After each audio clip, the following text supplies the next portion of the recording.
आप देख रहे हैं हेडलाइंस 24 खबरों की हकीकत में आपके साथ शाहाना खान। सपने वो नहीं होते जो आपको सोते हुए नींद में आए, बल्कि सपने वो होते हैं जो रात में आपको सोने ही ना दें। आसमान की ऊंचाइयों को छूने के लिए हवाई जहाज या दूसरे साधनों से भी जो चीज जरूरी है वो है हौसला। हौसला आपकी सोच को वो उड़ान देता है जिसका शिखर कामयाबी की चोटी है। ये किसी की जिंदगी को बदल देने के लिए कलाम साहब की कुछ लाइनें हैं। ऐसी बुलंद सोच रखने वाले मिसाइल मैन और जनता के राष्ट्रपति के नाम से जाने जाने वाले देश के 11वें राष्ट्रपति अबुल पाकिर ज़ैनुल आबदीन अब्दुल कलाम की देश ने 15 अक्टूबर को birth anniversary world student day के तौर पर मनाई। इस अवसर पर न्यूज ब्रॉडकास्टर्स गिल्ड ने कलाम साहब के व्यक्तित्व पर प्रकाश डालने के लिए एक सेमिनार का आयोजन किया, जिसमें न्यूज ब्रॉडकास्टर्स गिल्ड के president Mujibur Rahman Siddiqui, vice president Anwar Alam, secretary Zafarul Hasan Siddiqui, vice president ladies wing Shahana Khan के अलावा भाजपा के शहर अध्यक्ष Shadab Alam, advocate Salauddin Shibu, all India newspaper association के प्रेसिडेंट मोहम्मद कामरान, एजुकेशनिस्ट अफजाल अहमद सिद्दीकी, आईना के प्रदेश अध्यक्ष परमजीत सिंह और अजय वर्मा, प्रकाश प्रभाव के अजमतुल्लाह खान मौजूद रहे। सेमिनार में आए हुए लोगों ने एपीजे अब्दुल कलाम के जीवन पर प्रकाश डाला। आइए देखते हैं। इस बेहद खास मौके पर आए हुए अपने तमाम खास मेहमानों का शुक्रिया अदा करता हूं, उनका इस्तकबाल करता हूं और तहे दिल से न्यूज़ ब्रॉडकास्टर्स गिल्ड की तरफ से उनका शुक्रिया एक बार फिर इसलिए अदा करता हूं कि आज वो एक शख्स नहीं बल्कि शख्सियत के लिए यहाँ इकट्ठा हुए हैं और एक ऐसे महापुरुष के लिए इकट्ठा हुए हैं जिनकी जिंदगी अगर देखी जाए, जिनकी कारकर्दगी अगर देखी जाए तो लगता है कि उनकी जैसी जिंदगी किसी ने नहीं की। उनकी कारकर्दगी जैसी की वैसी कारकर्दगी किसी की थी ही नहीं।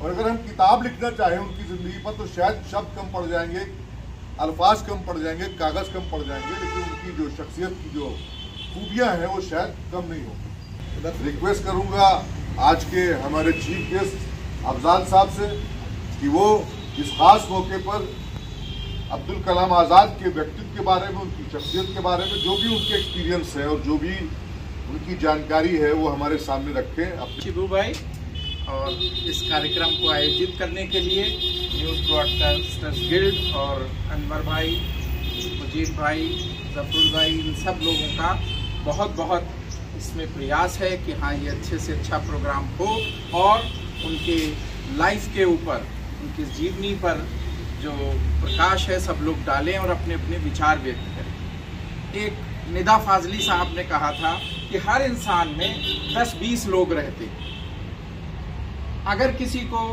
पहचानना है तो हमें उसे बार बार देखना होगा। वही शख्सियत थे हमारे अब्दुल कलाम साहब। उनका बचपन जिस तरह से बीता वो एक दूसरा शख्स था।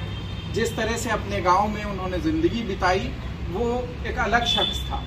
उसके बाद में वो जब स्टूडेंट हुए हायर एजुकेशन के लिए तब उनकी ज़िंदगी दूसरी तरह की थी। तब उनको एक छात्र के रूप में, एक स्टूडेंट के रूप में अगर देखें तो हमें एक आइडियल स्टूडेंट उनके अंदर मिलेगा। उसके बाद में जब वो साइंटिस्ट बने और देश की सेवाओं में लगे तब उनका रूप दूसरा था। तो देख लें आप कि कितने रूप बदल रहा है। तो निदा फाजली साहब का वो शेर जो था वो हमें बिल्कुल सटीक बैठता हुआ इनके ऊपर दिखता है कि ये हम देखें, जिस एंगल से भी देखें तो उनका एक दूसरा रूप नजर आता है और वो ऐसा रूप होता है कि मन करता है वही हम भी बन जाएं, वही हम भी फॉलो करें और सब लोग क्यों ना उनके जैसे ही हो जाएं। और जब उन्होंने वो अपना साइंटिस्ट का जो दौर था वो पूरा किया तो उसके बाद जो उनको मौका मिला, जो सरकारों ने उनको तोहफा दिया, एक राष्ट्रपति के पद तक पहुंचाया, तो वो भी बहुत ही गरिमामय पद तो है, लेकिन इनके पहुंचने से उसकी गरिमा और बढ़ गई। जिस तरह की पर्सनैलिटी उनकी थी उससे सारी दुनिया के देश और वहाँ के जो राष्ट्रपति थे या जो भी वहाँ के सर्वे सर्वा थे सब मुतासिर थे कि हाँ एक ऐसा पर्सन उस पद पर पहुंचा है जो उसकी गरिमा को और बढ़ा रहा है।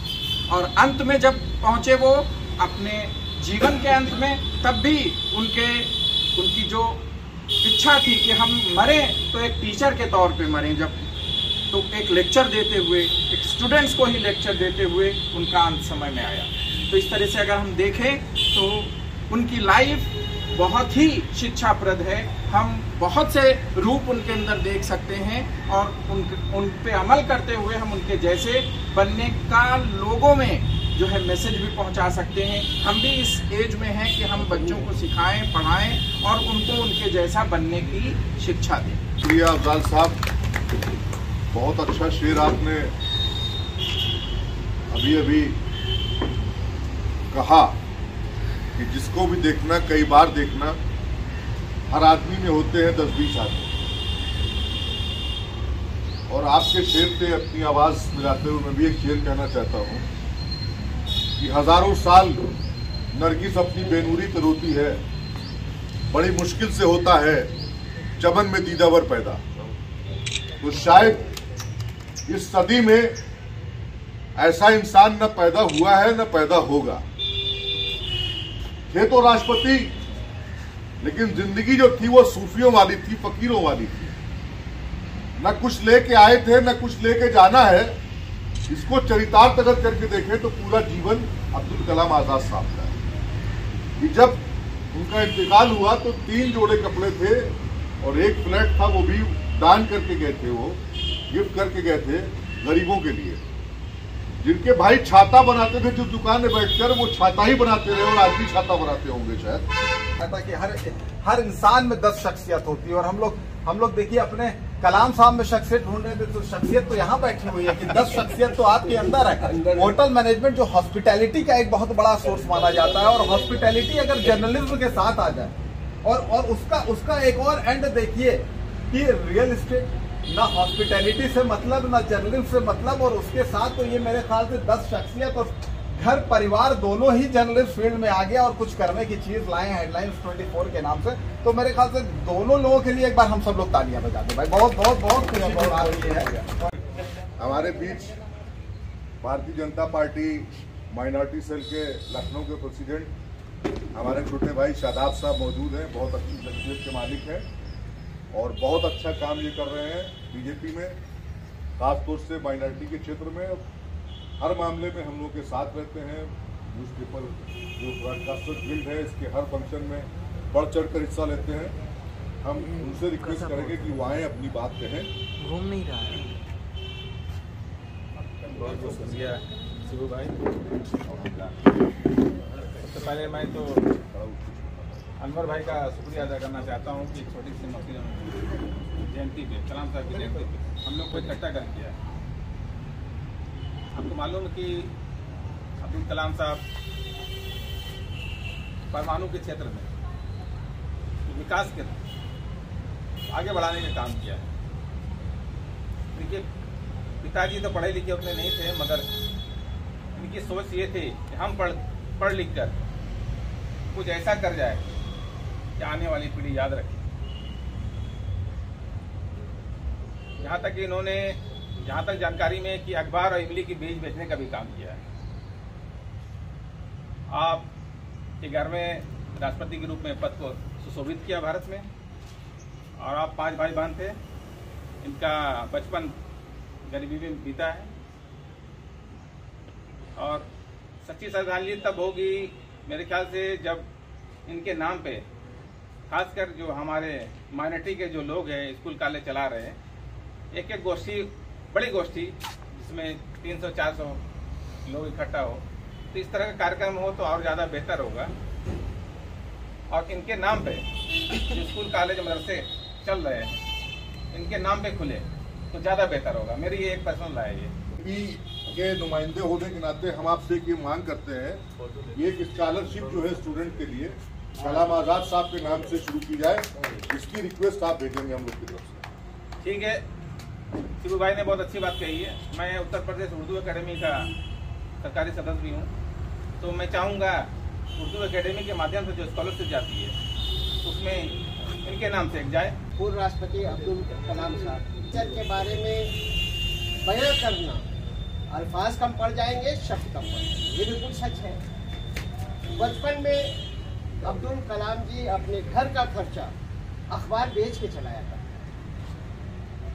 और शायद अल्लाह की वजह से उनके कानों का ये विकास नहीं हो पाया था, तो बहुत सा उनको मजाक भी लोग करते थे, उनके साथ करते, तो उन्होंने अपने बाल बढ़ा रखे, अपने कान को छुपाने के लिए उन्होंने हमेशा बाल बढ़ा के रखा। अखबार बेचकर उन्होंने पढ़ाई की, उन्होंने परिवार का खर्च चलाया। जब कलाम साहब ने देश के सर्वोच्च पद यानी 11वें राष्ट्रपति की शपथ ली थी, तो देश के हर वैज्ञानिक का सर फख्र से ऊंचा हो गया था।